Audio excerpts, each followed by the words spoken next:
Hello, this is Manesh Patel from ichimokutrade.com. Today is August 12th, 2014.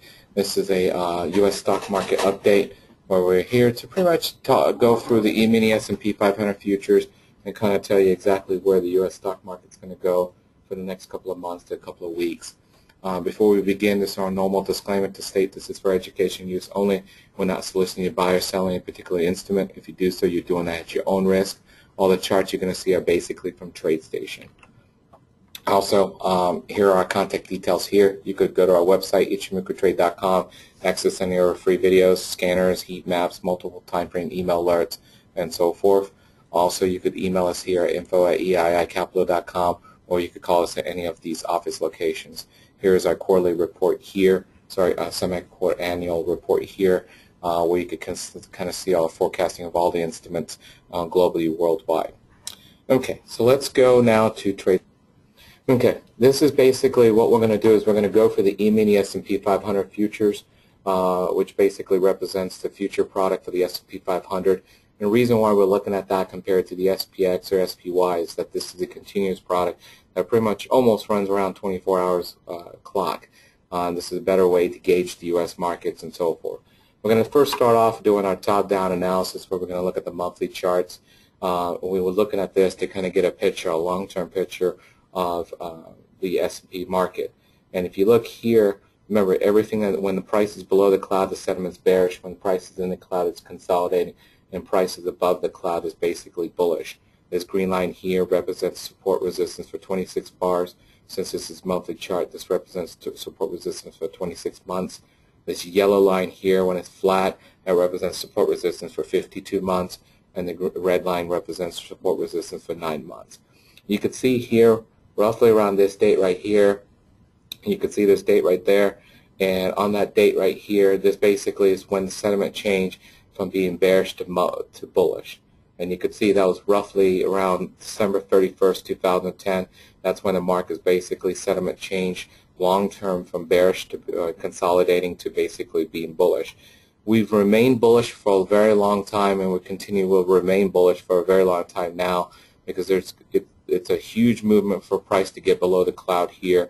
So that's definitely bullish for at least next year to 2 years now. We may experience a pullback where we could pull back to this green line here or pull back to this cloud depending on whether it's at in the future. But right now we're very, very strong. You could see that since we've broken out there, we went out, formed a pivot, we pulled back, and we kind of pulled back this basically this big yellow support here, which represents 52 months of support. And you can see that value is here where we basically pulled back to this level here, held the support here, and we've taken off since then.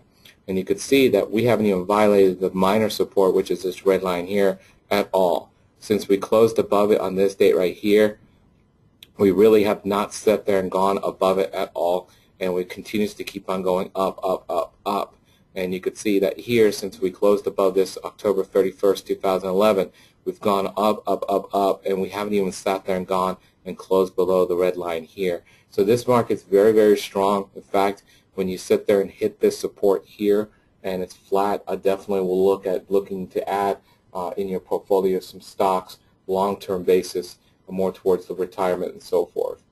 Let's go to the weekly time frame to kind of get a price projection for the markets for more towards 6 months to 1 year. And if you look here, and let's minimize this you could kind of see that again here, we exited the cloud here from a consolidation in here to being bullish sentiment here towards January 20th of 2012. At the end of that week, we basically closed above the cloud, so sentiment changed from being consolidating to bullish. And at that point, this market has gone up, up, up, up. And you could see we've kind of held this green line here. Now, you could see some bleeps here, this bleep here, but remember, this bleep below a green line that was moving, we don't really count that. So this was a support here when it's flat. So we've sat there, held the support here, this green line, and we continuously to keep on holding this green line here. For us, until we close below that green line, a flat green line, we do not predict, we do not see this market going for a major pullback at all. So this market's going to keep on going up, not even experience a major pullback until we close below a flat green line. And that's basically how we look at the U.S. market, looking for major pullbacks and so forth. You can kind of see here right now Let me delete this line here. We've kind of closed below the red line here, and we're trying to get to this green, but since this green's moving, we didn't really quite touch it at all.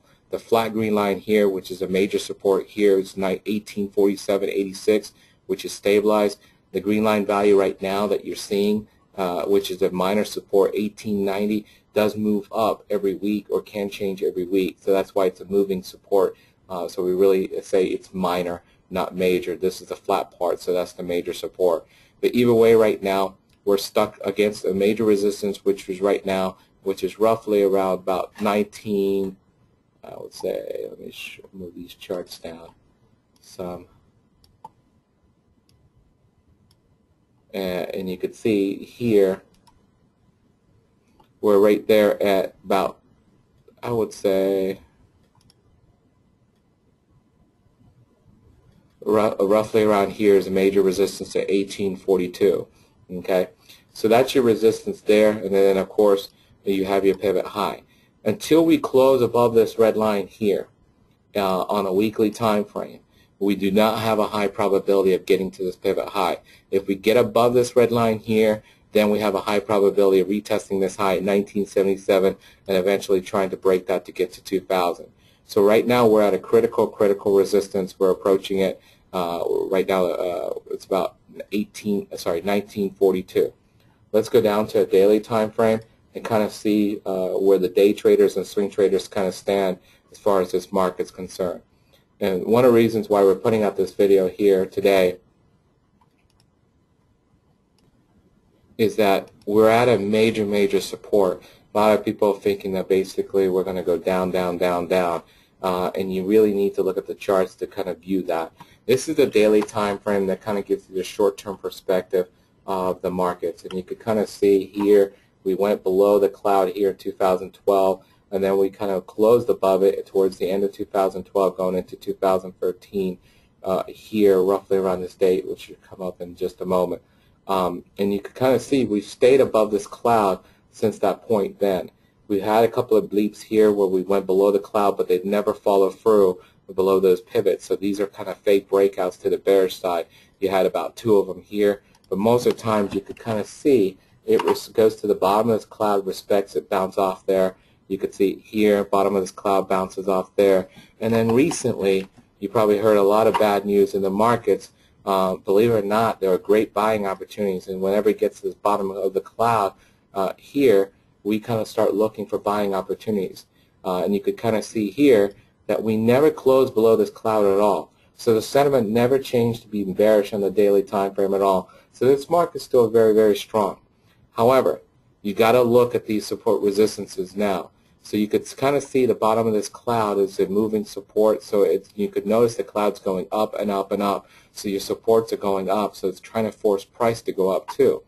And you could kind of see we're butting against this green line, which is a minor resistance right now, which is at 1938. Reason why I say it's minor, it's not being flat for a long time at all. So it's minor there. The major one is at 1947.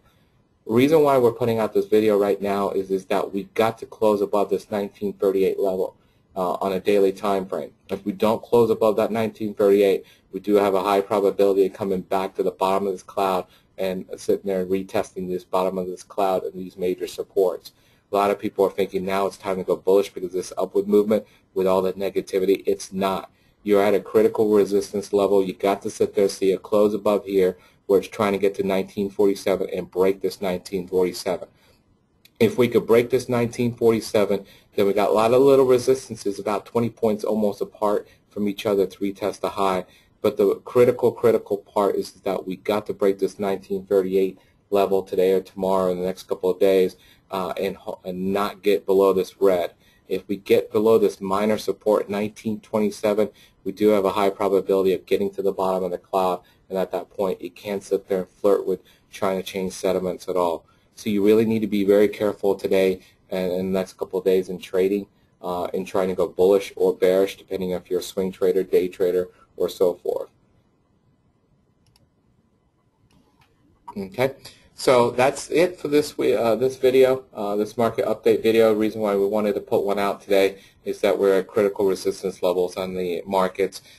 So I don't want everyone jumping in to start buying heavily right now due to the last couple of days of price action, especially since we're negative. And then all of a sudden we changed to the market's going up drastically. The buying opportunity was when we hit the bottom of the daily cloud, as you saw, and now the thing is you should be taking profits or tightening up your stops in all those positions that you've entered because you're at a major resistance level. You have to wait to see what happens after this. You break that resistance level, and then you can sit there and start buying again. That's it. If you guys have any questions, feel free to contact us. Thank you.